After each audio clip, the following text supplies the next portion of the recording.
haldoonka saxafiyiinta ka howlgala magaalada Burco ee xarunta gobolka Togdheer ayaa maanta si adag u cambaarayay xariga shalay loo geystay saxafi Khadar Cabdirasaaq Saleebaan oo uu xidhay maayirka magaalada Burco ee xarunta gobolka Togdheer isla markaana ka howlgali jiray shabakada wararka ee Harwaraag News kaasi oo sifo sharci darro ah u haysto maayirka magaalada Burco. saxafiyiinta gobolka Togdheer sidoo kale waxay maayir Muraad iyo dawladaba ugu baaqeen in sharciga la horkeeno kooxdii dhaawaca halista u geystay Axmed Muuse Sakaro oo bishii hore ay dablay hubaysanay ku soo weerartay magaalada Burco isla markaana la aanaynayo maayirka magaalada Burco. ayagoo ka hadlaya saxafiyiintu arrintaas iyo arrimo kaleba waxa ka mid ah hadaladoodii sida tani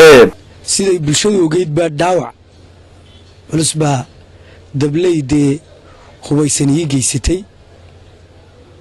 dableyda hubaysanay magaalada dhexdeeda ay u geysatay alaabteedii iyo waxaygiina way qaadatay waxa shalay to dhacday oo dhacdadan soo xasuusa wariye kamid ah warbaahinta gobolka Togdheer oo Khadar Cabdirasaaq leeyahay ayaa boolisku qabtay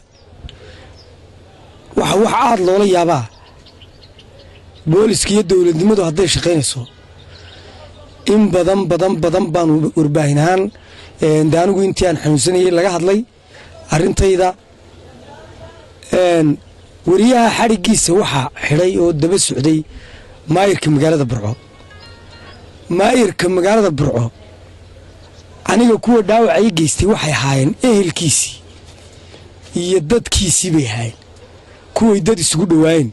sababta aniga lay dilayna taas ay ahayd. bismillaahir rahmaanir rahiim halkan maanta waxaan ka cabaareynaynaa xariga wariye Khadar Hanad oo u shaqeeya shabakada wararka ee Harwaraag News waxaan codsanaynaa in wariyaha maxkamad la geeyo haddii wax cad lagu hayo haddii aan waxba lagu hayn Soomaha waxaan codsanaynaa in xorriyadiisa sida ugu dhaqsaha badan loo sii daayo. imika waa maalintii labaad oo xabsiga dhexe ama stationka dhexe magaalada Burco ku xidhan yahay oo li wax maxkamada lama horgeyn taas waa qeyr sharci baan filayaa saadiradeed waxa codsanaynaa in maxkamad la geeyo lawyer uu qabsado dacwada la furo haddii wax lagu helana markaa lagu rido haddii kale xorriyadiisa dib lagu soo celiyo.